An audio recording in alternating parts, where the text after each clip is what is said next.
Hey guys, how's it going today? This is Jim from the Pain PT, and today we're going to talk about the concept of, are you in stress production mode or are you in stress reduction mode? Are you in stress production or are you in stress reduction? And why this is so important is because when you're producing stress in your system, you're going to feel its effects. And what I mean by this is that stress, which is a state of fight or flight in your nervous system, your autonomic nervous system, produced by your brain, causes a ripple down effect into your body. It affects every organ, every system, every tissue, and that's why people can have a lot of different stress-related illnesses or stress-induced conditions that result from an uptick or a constant level of stress in the system. Now, when I talk to people about their conditions and we do their history and we look at their diagnosis, and when we diagnose it as a stress-related illness or stress-related condition, then stress is our primary focus. It's the primary thing we want to work on reducing. Now, one of the studies I probably shared with you guys before was around this heart rate variability studies across many pain conditions. So they took data from, I forget how many studies, either hundreds or thousands of studies on different chronic pain conditions, and looking at the heart rate variability, which measures your autonomic nervous system, whether you're in fight or flight or you're in that rest and digest state, found that across all conditions, there was pretty moderate to strong evidence that people were not able to activate the parasympathetic rest and digest, or we could say stress reduction mode state. Okay, and when we're not able to do that, what happens is we're still in a stress production state or mode. And that means we're in that fight or flight state. We're kicking off stress chemicals, we're kicking off tension in the body, kicking off tightness, kicking off inflammation, and we can have a number of different symptoms, as you guys know.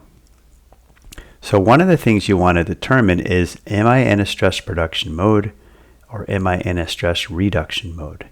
Now, one of the ways to look at this is what I call a nervous system scale, just like a pain scale from 0 to 10.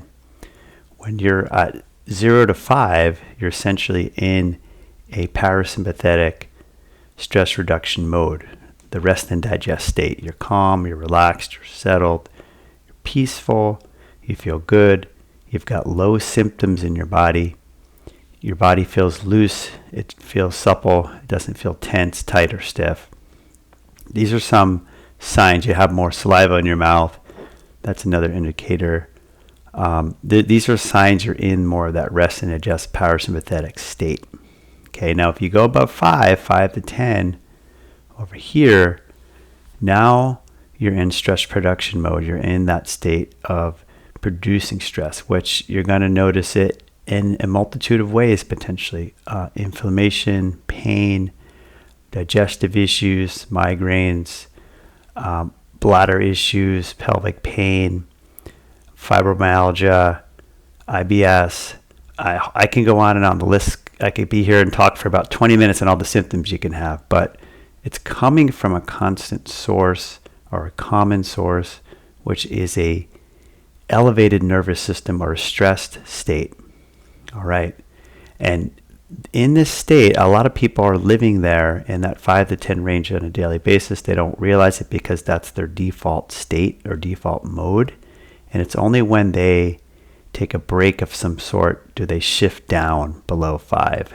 They meditate for a little bit. They go on vacation or holiday. A lot of people say, yeah, it took about 3 days to unwind, and now I'm feeling more relaxed. So it can take some time, but the key is that you're moving into a stress reduction state or mode. You're moving out of a stress production mode so we can turn that stress off and we can turn on that parasympathetic state. That's why it's called rest and digest. When it's resting, you're starting to digest all the stress chemicals and the pains, and you're going to feel better. But you got to get to that state and you got to stay there. So let me go over just 2 ways today that you guys can move to stress reduction versus stress production. And I've talked about these already, but I'll highlight them again.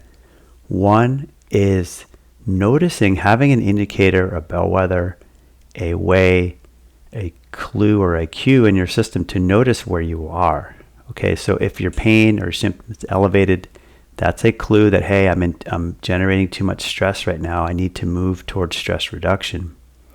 I've noticed a lot of tension in my body. I notice these hot spots, I call them. Jaw tension, elevated shoulders, clenched hands, the belly's pulled in, the feet are tight, the leg is tensed, stiff. Okay, these are ways for you guys to know where you're at in your system. So if that's the case, you want to work on relaxing the body. Use that as an indicator, checking in multiple times a day to see where you're at. Am I in stress production, or am I reducing? Exhalation, that's reducing. Release, holding your breath, pulling in, that's stress production mode. All right. So this way, dry mouth again is stress production, sympathetic. Saliva building in your mouth, which I like to use as a way to know where I'm at, is an indicator of stress reduction, parasympathetic activity. Okay, so there's ways to look at your body and see where you're at, because your body is going to indicate what production is being made or what state you're in your body. All right, that's a very, very powerful way to look at your nervous system, something I use daily. The other way is to make sure when you are moving towards stress reduction that you're expressing the stress. Okay, so stress is emotion. You can substitute the word stress for emotion. Same thing.